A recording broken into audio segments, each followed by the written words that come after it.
Sarah Mae Henderson woke up every morning to the sound of wind blowing through the cracks in her walls. The walls were not really walls at all. They were old fence posts that she had found scattered across the empty land. Between the posts she had nailed pieces of rusty metal and broken boards. It was not much, but it kept most of the rain out. 3 years ago, her life had been different. She had lived in a real house with her husband Jim and their 2 children. The house had glass, windows, and a proper roof. It had a kitchen with running water and a bedroom for each child. But then Jim died in a terrible accident while fixing the barn roof. He fell and broke his neck. Sarah Mae was only 26 years old, but suddenly she was alone with 8-year-old Emma and 5-year-old Jake. The bills started coming right away. The doctor bills from Jim's accident, the funeral costs, the money they owed for seeds and farm equipment. Sarah Mae tried to keep the farm running, but she did not know how. Jim had always handled the farming while she took care of the house. And children, she sold the cattle first, then the pigs. But it was not enough. The bank came in the winter. The man in the dark suit stood in her kitchen and told her she had 30 days to pay what she owed or lose the house. Sarah Mae begged for more time. She promised to find the money somehow. But the man just shook his head and left the papers on her table. She had nowhere to go. Her parents were dead. Jim's family lived far away and barely had enough for themselves. The people in town felt sorry for her, but nobody offered her a place to live. Some of the church ladies brought food sometimes, but Sarah Mae was too proud to ask for help. She had always taken care of herself and her family. She was not going to start begging now. So when the sheriff came to take the house, Sarah Mae was ready. She had packed everything they owned into an old wagon. It was not much: some clothes, a few pots and pans, 2 quilts her mother had made, and Jim's old tools. She had also collected every piece of wood and metal she could find on the property. If she was going to lose her home, she was not leaving empty-handed. Jim's cousin Billy owned some land about 5 miles from town. It was rocky ground that nobody wanted. Billy had tried to farm it years ago, but gave up when nothing would grow. He told Sarah Mae she could stay there if she wanted. It was not much, but it was somewhere to put her children. Sarah Mae looked at the empty land and made a decision. She would build a house. It would not be fancy, but it would be theirs. She started by digging holes for the fence posts. The ground was hard and full of rocks. Her hands got cut and bloody from the digging. Emma and Jake tried to help by carrying small stones away from the holes. It took her a week just to get the posts in the ground. Next came the walls. She nailed the pieces of metal to the posts. Some pieces were too big, so she had to cut them with Jim's old saw. Some were too small, leaving gaps that let in the wind. She stuffed old rags and newspaper into the worst gaps. The door was just a piece of plywood hanging on rusty hinges she found in Jim's toolbox. The roof was the hardest part. She only had enough metal sheets to cover most of the top. She stretched an old tarp over the rest and hoped it would hold. The first time it rained, water poured through the holes. Sarah Mae and the children huddled under the kitchen table with pots and pans catching the drips. Inside the shack, everything had to fit in one room. She hung blankets from the ceiling to make private spaces. Behind one blanket was her bed, just a mattress on the ground. Behind another was where the children slept on old quilts. The kitchen was a small table and a camp stove that ran on gas bottles. They got water from an old well that Billy had dug years before. Winter was the worst time. The wind blew snow through every crack. The camp stove could not heat the whole room. They all slept together under every blanket they had, but still woke up shivering. Sarah Mae would lie awake listening to her children's teeth chatter and wonder what kind of mother let her babies live like this. Emma never complained, but Sarah Mae saw how she looked at the other children at school. They had clean clothes and shoes without holes. They brought lunch in proper boxes instead of wrapped in old newspaper. Emma's dress had been patched so many times that more patches than original cloth remained. When other children asked her where she lived, Emma would just say, "Out on Billy's land," and change the subject. Little Jake was too young to understand why they lived differently than other people. He played with sticks and rocks and seemed happy. Enough, but he got sick more often than he should. The cold, damp air in the shack made him cough all winter. Sarah May would hold him and worry that she was slowly killing him with this life. Sarah May found work when she could. She cleaned houses for the richer families in town. She washed clothes and scrubbed floors. The work paid very little, but it bought food and gas for the stove. She walked to town every day, carrying water in old milk jugs for drinking and washing. Her hands became rough and red from all the cleaning and cold water. The hardest part was not the work or the cold or even the hunger. It was the shame. Sarah May had been raised to believe that good people took care of their families. She felt like she was failing every single day. When she looked in her small, cracked mirror each morning, she saw a woman who was getting older too fast. Her brown hair was always messy because she had no proper place to wash it. Her face was thin from not eating enough. Her clothes hung loose on her shrinking body, but every morning Sarah May got up and did what needed to be done. She made breakfast on the little stove. She walked the children to the road where the school bus stopped. She went to work cleaning other people's houses. She walked back home in the evening and made dinner from whatever food she could afford. She helped Emma with her schoolwork by the light of an old oil lamp. She tucked Jake into bed and sang him the same songs her mother had sung to her at night. Alone in the dark shack with wind whistling through the walls, Sarah May would let herself cry quietly. She missed Jim so much it felt like a physical pain in her chest. She missed having a real home. She missed feeling safe and warm. She missed believing that tomorrow would be better than today, but she never let her children see her cry. During the day, she kept her back straight and her voice steady. She told them stories about better times coming. She promised them that this was just temporary, that soon they would have a real house again. She said it so often that sometimes she almost believed it herself. 3 long years had passed since they built the fence post shack. 3 years of patching holes and catching rainwater in buckets. 3 years of watching her children grow thinner and quieter. 3 years of promising herself that somehow, someday, things would get better. Sarah May had no way of knowing that change was already riding toward her across the Colorado plains. The morning started like every other morning for Sarah May. She woke up before dawn to the sound of Jake coughing in his sleep. The September air was getting colder, and she knew winter would be here soon. She pulled her thin shawl around her shoulders and stepped outside to check the roof. Another storm had blown through during the night, and she could see new places where the metal sheets had pulled loose. She climbed up on the wooden crate she used as a ladder and started hammering the loose pieces back into place.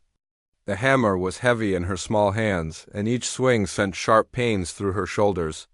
But this roof was all that stood between her children and the sky, so she kept working. Emma came outside carrying baby Jake on her hip at 8 years.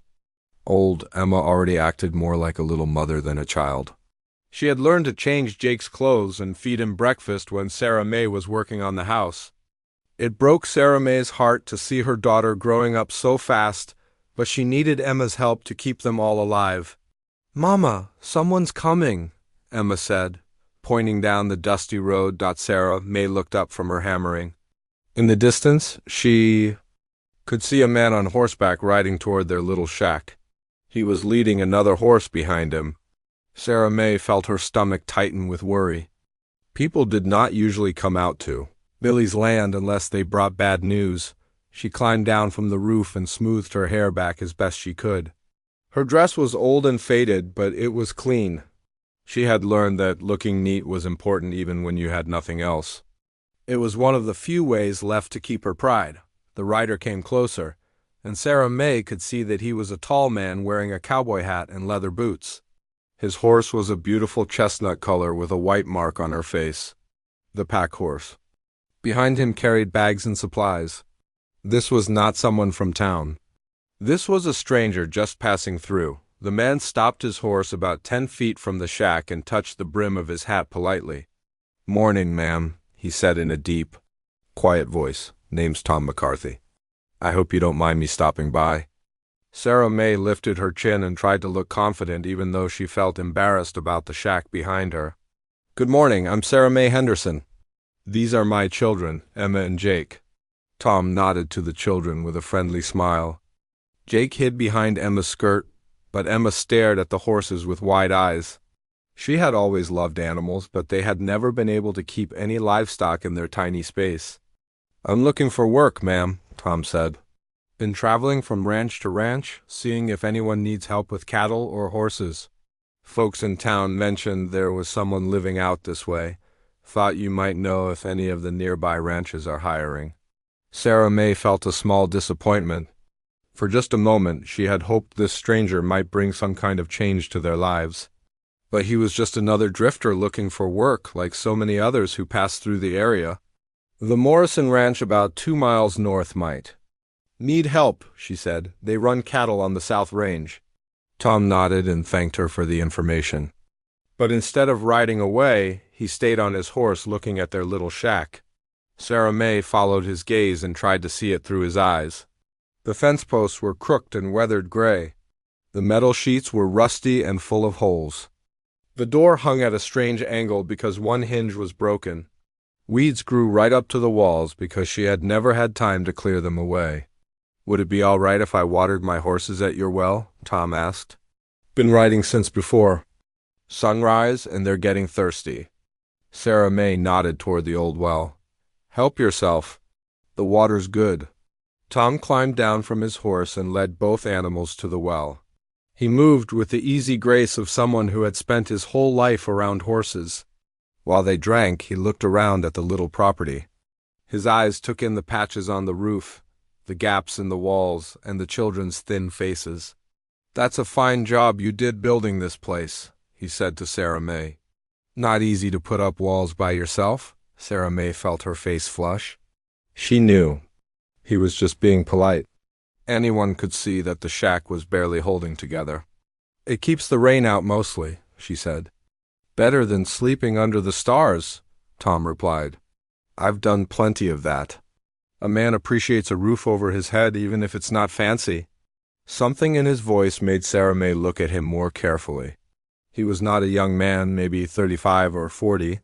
His face was weathered from years of outdoor work, but his eyes were kind. His clothes were worn but clean and well cared for. This was not a man who looked down on others just because they had less. Jake had crept closer to look at the horses. The big animals made him seem even smaller than he was. Tom noticed the little boy watching and smiled. "Would you like to pet her?" he asked. "This is Rosie. She's real gentle with children." Jake looked at his mother for permission.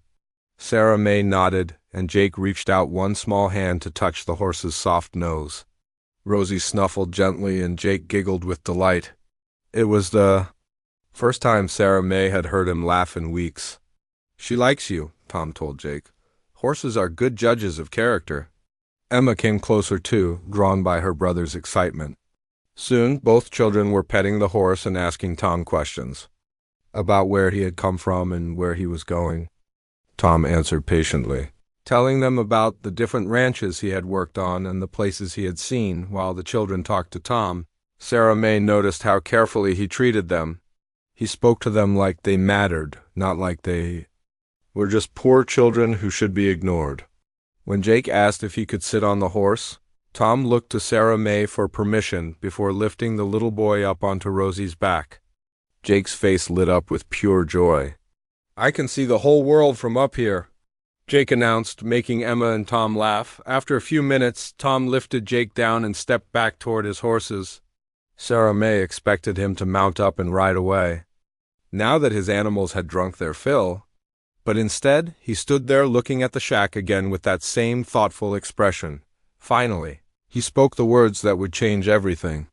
"Ma'am, I don't mean any disrespect, but you and those youngsters deserve better than this." The words hit Sarah May like a physical blow. Her face went red and her hands clenched into fists at her sides. Of course they deserved better. Did he think she chose to live in a falling-down shack made of fence posts? Did he think she enjoyed watching her children shiver through cold nights and wear clothes with holes in them? "We're doing fine," she said in a tight voice. "Thank you for your concern." Tom heard the anger in her voice and held up both hands. "I didn't mean to offend you, ma'am.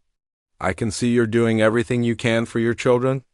Any fool can see that, but Sarah May was too hurt and embarrassed to listen. She called to Emma and Jake to come inside. The children obeyed reluctantly, clearly disappointed to leave the horses. Sarah May started to follow them into the shack, but Tom's voice stopped her. "Mrs. Henderson, I wonder if I might ask you a favor." She turned back, still angry but curious despite herself. "I haven't had a proper meal in 3 days," Tom said. "Been living on jerky and creek water. If I help you fix that loose spot in your roof, would you consider letting me share whatever you're making for dinner? I've got some supplies in my pack that I could contribute." Sarah May looked at him suspiciously. Was this charity disguised as a fair trade? But there was something honest in his face that made her hesitate. And the truth was, she could use help with the roof, and the children would enjoy a better meal than the thin soup she had planned. "I suppose that would be fair," she said finally. "But I won't take charity. Wouldn't dream of offering it," Tom said. "This is just neighbors helping neighbors."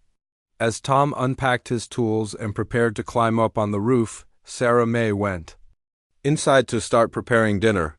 Through the gaps in the walls, she could hear him whistling while he worked. It had been a long time since she had heard anyone whistle. It sounded like hope, but she warned herself not to get too comfortable with this stranger's kindness. Men like Tom McCarthy did not stay in places like this. Tomorrow he would ride away to find work at some distant ranch, and she would be alone. Again with her children and her fence post walls. Still, for just this one day, it might be nice to pretend that someone thought she and her children deserved better. Even if it was just the opinion of a passing cowboy who would be gone by morning. Tom McCarthy did not ride away the next morning like Sarah May expected. Instead, he appeared at her door just after sunrise with a string of fish and a smile. "Thought the children might like fresh fish for breakfast," he said. "Creek's full of them about a mile downstream?"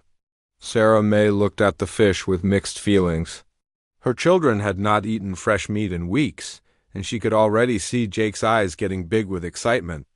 But accepting food from this stranger felt too much like charity, and she had sworn she would never become a charity case.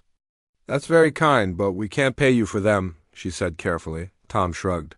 "Didn't ask you to. I caught more than I can eat, and it seems wasteful to throw them back. If you don't want them, I'll just have to let them go to waste." It was a lie, and they both knew it. But it was the kind of lie that let Sarah May accept the gift without losing her pride. She took the fish and invited Tom to stay for breakfast. Over the next few days, Tom found more reasons to stay around. He said he was waiting to hear back from the Morrison Ranch about work, but Sarah May suspected that was another polite lie. He spent his time making small repairs around the shack. He fixed the broken door hinge. He patched the biggest holes in the walls. He even built Emma and Jake a proper table to eat on instead of the wooden crate they had been using. Sarah May told herself she should send him away. She did not need some stranger feeling sorry for her and her children. But the truth was, she had not realized how hungry she was for adult conversation until Tom started staying for meals. He told stories about his travels that made the children laugh. He helped Emma with her arithmetic, showing her tricks for adding numbers that made the work easier. He carved Jake a wooden horse that the little boy carried everywhere. Most importantly, Tom treated Sarah May like she mattered. He asked her opinion about things. He listened when she talked about her dreams for her children's future. He never made her feel stupid or small, even though she knew her education was limited compared to his, but Sarah May could not shake the feeling that Tom was just passing time with them. Men like him did not settle down with women like her. She had seen too many cowboys come and go to believe that any of them would stay for long. So when Tom started talking about more permanent things, she got scared. It happened on a cool evening in early October. The children were asleep behind their blanket partition, and Sarah May was mending one of Jake's shirts by lamplight. Tom sat across from her, whittling a new toy for the children. The domestic scene felt so natural and peaceful that Sarah May almost let herself believe it could last. "Sarah May," Tom said quietly, "I've been thinking about something." She looked up from her sewing, suddenly alert. The serious tone in his voice made her nervous. I heard back from the Morrison Ranch today, he continued. They offered me work, but it's not here. They want me to take a herd of cattle down to New Mexico for the winter. Good pay, but I'd be gone for months. Sarah May felt her stomach drop. So this was it. He was leaving after all, just like she knew he would. That sounds like a good opportunity for you, she managed to say. It would be, Tom agreed, but I don't want to take it. Sarah May's hand stilled on her mending. Why not? Tom sat down, his whittling, and looked at her directly.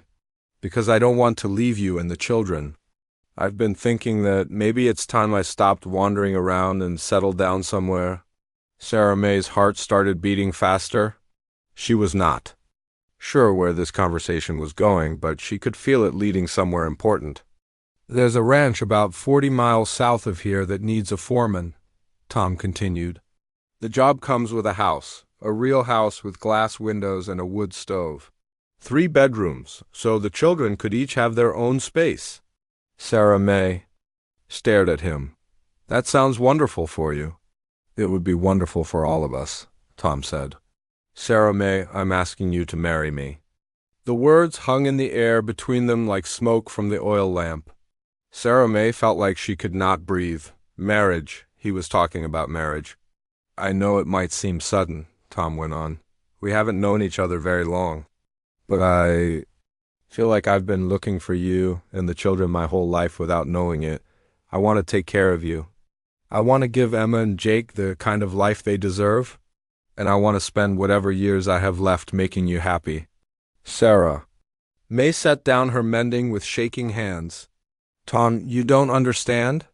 I can't be anyone's wife. I don't have anything to bring to a marriage.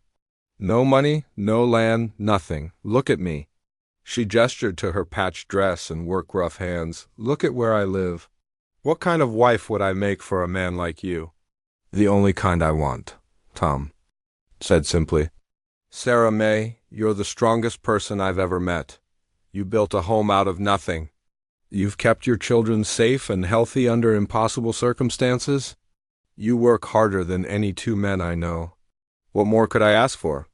In a partnership? Sarah May laughed bitterly. Tom, I would just be another burden for you to carry. Another mouth to feed. 3 mouths to feed, counting the children. You could find a nice woman in town, someone with a proper education and a dowry.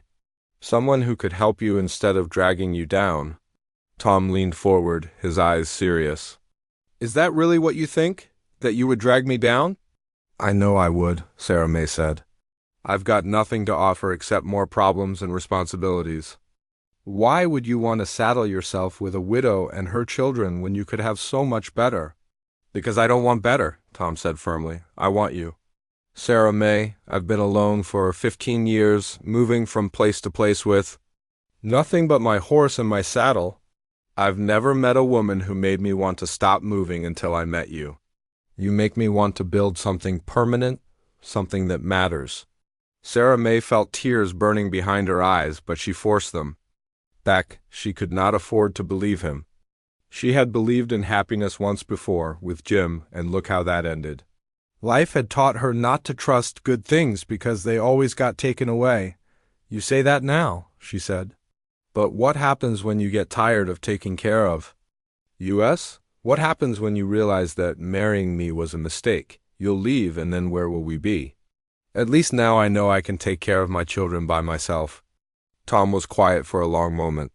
When he spoke again, his voice was very gentle. Sarah May, has anyone ever told you that you deserve to be happy? The question caught her off guard. Happiness is a luxury I can't afford. That's not true. Happiness isn't something you earn by suffering enough. It's something you accept when it's offered to you. And what if it gets taken away again? Sarah May whispered. What if something happens to you like what happened to Jim? I can't go through that again. I can't let my children go through that. You can't live your life afraid of what might happen. Tom said, if you do that, you're not really living at all. You're just surviving, and that's not enough. Not for you, and not for Emma and Jake. Sarah May stood up abruptly and walked to the small window. Outside, she could see Tom's horses grazing peacefully in the moonlight. For 3 years she had looked out this same window and seen nothing but empty land and empty hopes. Now she was being offered a chance at something different, and it terrified her. "I won't be anybody's charity case," she said finally. Tom stood up too and came to stand beside her. "Sarah May, look at me." She turned to face him, and he took her hands in his. His palms were calloused from years of ranch work, but they were warm and strong. "This is not charity," he said. "I'm not offering to rescue you out of pity. I'm asking you to marry me because I love you. I love your courage and your strength and your fierce devotion to your children. I love the way you never complain even when things are hard. I love how you make the best of whatever life gives you. I want you to be my wife because you would make me a better man, not because I feel sorry for you." Sarah May searched his face, looking for signs that he was lying or just caught up in the moment. But all she saw was honesty and hope and something that might actually be love. "I need time to think," she said. Tom nodded. "Take all the time you need. But while you're thinking, remember this. You and those children deserve a real home. You deserve someone who will stand by you through good times and bad. You deserve to be cherished and protected and loved. And if you can't believe that for yourself, believe it for Emma and Jake." That night, after Tom had rolled out his bedroll by the dying fire, Sarah May lay awake staring at the ceiling. Through the thin walls, she could hear him breathing steadily, and the sound was oddly comforting. For the first time in 3 years, she did not feel completely alone in the world. But wanting something and trusting it were two very different things. And Sarah May had learned the hard way that trusting too much could break your heart beyond repair. The decision came to Sarah May on a cold October night when she almost lost Jake. The first snow of the season had started falling in the afternoon, light flakes that seemed innocent enough. But by evening, the wind picked up and drove the snow sideways through every crack and gap in the shack walls. Sarah May stuffed rags into the worst holes, but the cold air still found ways to creep inside. By bedtime, Jake was shivering so hard he could barely hold his cup of warm milk. Sarah May wrapped him in every blanket they owned and held him close, trying to share her body heat with him. But even with her arms around him, she could feel him getting colder. Around midnight, Jake started coughing. Not the normal cough he got sometimes, but deep, harsh sounds that shook his whole little body. His forehead felt hot against Sarah May's cheek, but the rest of him was ice cold. She knew this was not good. Emma woke up to the sound of her brother's coughing. "Mama, is Jake sick?" she whispered. Sarah May tried to keep the fear out of her voice. "He's just got a little chill. He'll be better in the morning," but Jake got worse instead of better. His breathing became quick and shallow. His lips started turning blue around the edges. Sarah May held him tighter and whispered prayers, but she knew her prayers might not be enough. Jake needed warmth, real warmth from a proper stove in a proper house with proper walls. Tom had been sleeping by the fire, but Jake's coughing woke him up. He took one look at the sick child and went into action. He built up the fire as high as it would go without being dangerous. He heated water and made steam for Jake to breathe. He wrapped heated stones in cloth and put them around the little boy to warm him up. But even with all of Tom's help, Sarah May could see that Jake was not getting better. The coughing got worse and his fever climbed higher. Around 3 in the morning, Jake started making strange sounds when he breathed, like air whistling through a narrow pipe. "Sarah May," Tom said quietly, "we need to get him to the doctor." "In town?" Sarah May looked out the window at the blowing snow. "We can't travel in this weather. And even if we could, I don't have money for a doctor." "I have money," Tom said, "and my horses can make it through the snow." "But Sarah May, even if we get Jake through tonight, this is going to happen again. This shack can't protect him through a hard winter. You know that?" Sarah May did know it. She had known it for months but had been too proud and too scared to admit it. Looking down at Jake's flushed face and listening to his labored breathing, she finally understood that her pride was not worth her son's life. "If we get married," she said suddenly, "and you take this job as foreman, when would we have to leave?" Tom looked surprised by the sudden change of subject, but he answered right away. "As soon as possible." The current foreman is leaving at the end of the month.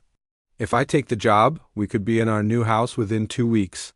Sarah May closed her eyes and made the hardest decision of her life. All right, I'll marry you. Sarah May, are you sure?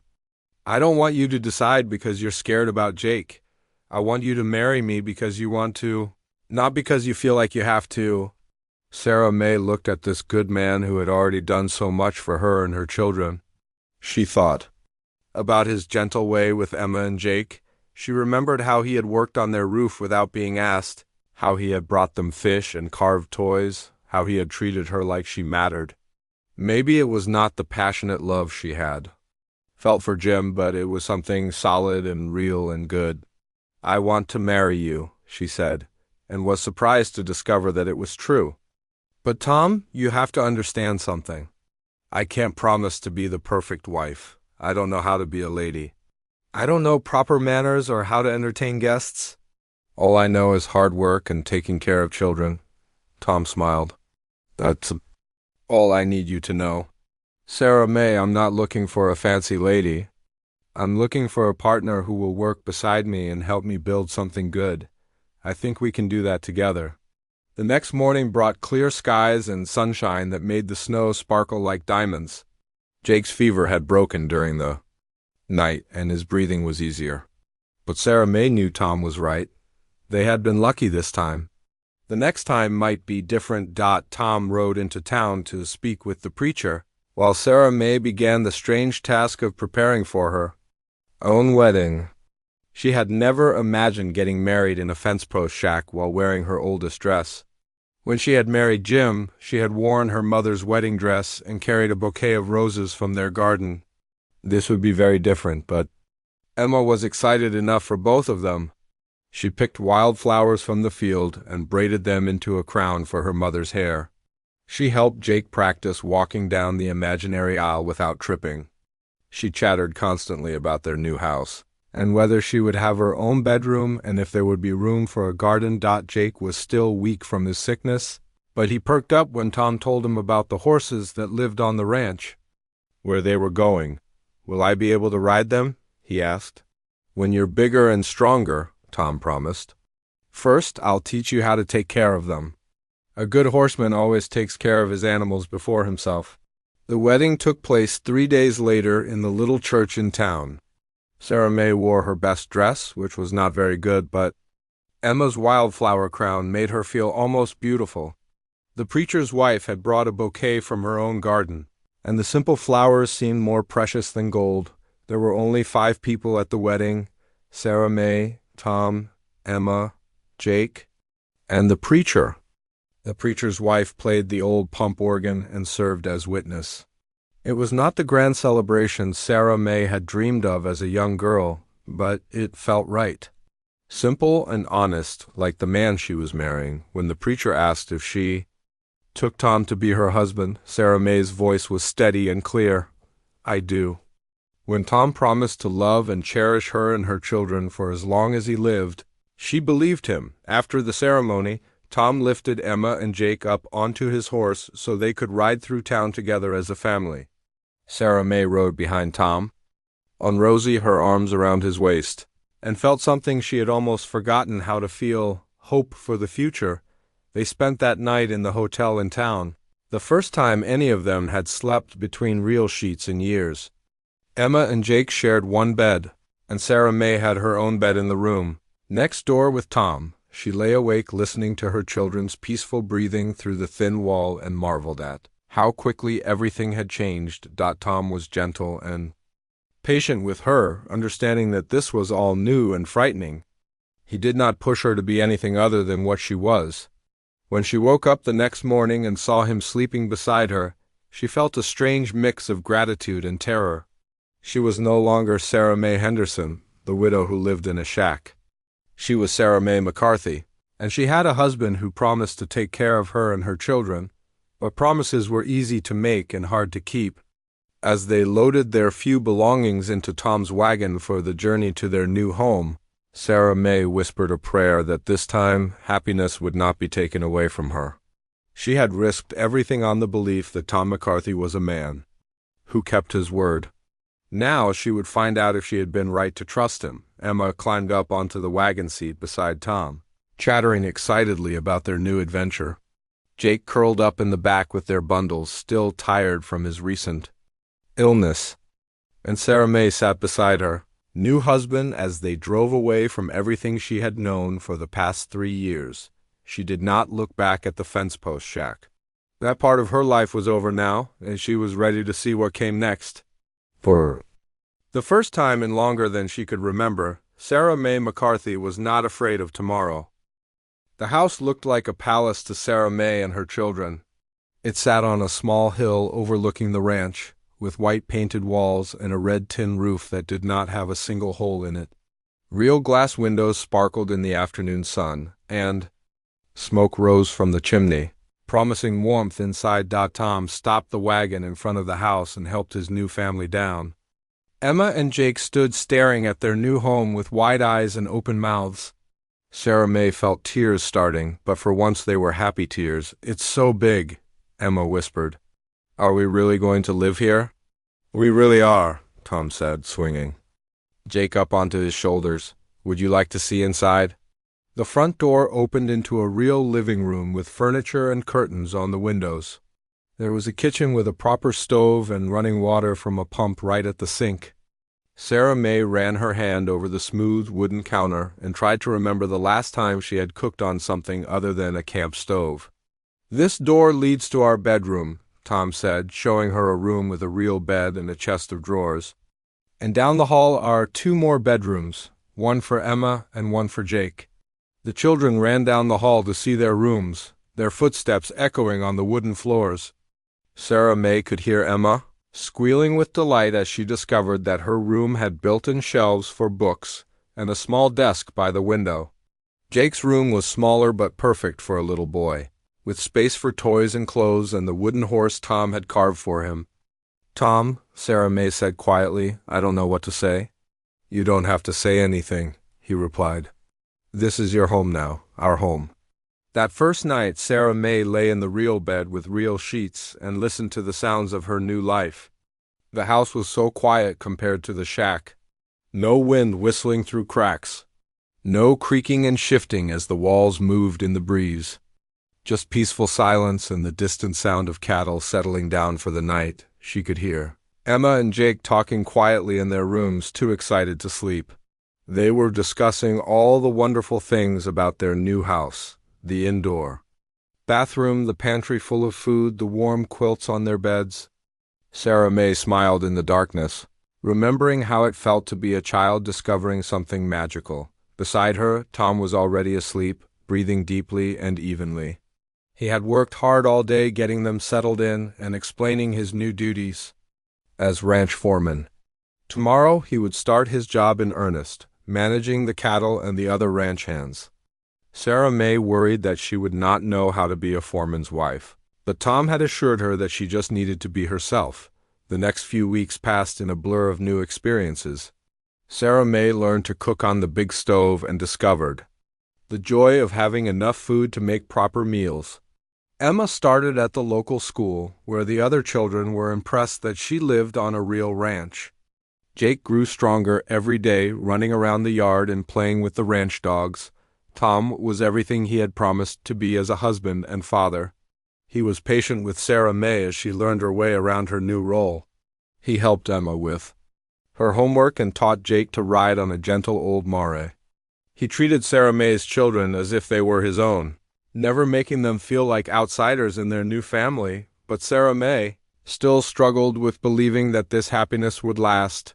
She kept waiting for something to go wrong, for Tom to decide he had made a mistake, for some disaster to take it all away. The fear lived in her chest like a small, cold stone that never quite went away.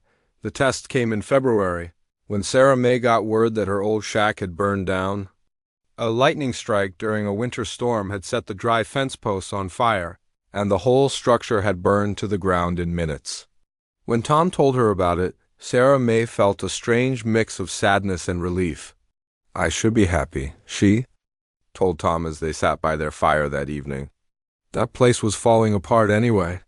But it was the first home I ever built by myself. It kept us alive when we had nowhere else to go. Tom took her hand in his. That shack served its purpose. It protected you and the children until something better came along. There's no shame in being grateful for it, even if it wasn't perfect. Do you ever regret it? Sarah May asked suddenly. Marrying me, I mean. Taking on a ready-made family instead of starting fresh with someone younger and prettier? Tom turned to face her fully. Sarah May, I want you to listen to me carefully. I have never regretted marrying you, not for one single day. You and Emma and Jake are the best things that ever happened to me. Before I found you, I was just a man wandering around with no real purpose. Now I have a reason to build something that will last. But I still don't understand why you chose us, Sarah May said. You could have had any woman you wanted. No, Tom said firmly. I could have had any woman who would have me. But I didn't want just any woman. I wanted you. Sarah May, do you remember that first day when I told you that you deserved better? Sarah May nodded. I meant it then, and I mean it now. You deserve to be loved and cherished and protected. You deserve to have pretty dresses and enough food on your table and a warm house to keep your children safe. But most of all, you deserve to believe that you are worthy of all those things. That spring, Sarah May planted her first real garden since Jim died. The soil was rich and dark, nothing like the rocky ground around the old shack. Emma helped her plant vegetables while Jake helped by digging holes in the wrong places. Tom built them a chicken coop, and soon they had fresh eggs every morning. As Sarah May watched her garden grow and her children flourish, she began to understand what Tom had been trying to tell her. She was not a charity case who had been rescued out of pity. She was a partner in building something good and lasting. Her strength and determination were not signs of desperation. They were gifts she brought to their marriage. One evening in late summer, Sarah May was sitting on the front porch shelling peas while Emma read aloud from her schoolbook. Jake was playing with the dogs in the yard, his laughter carrying on the warm breeze.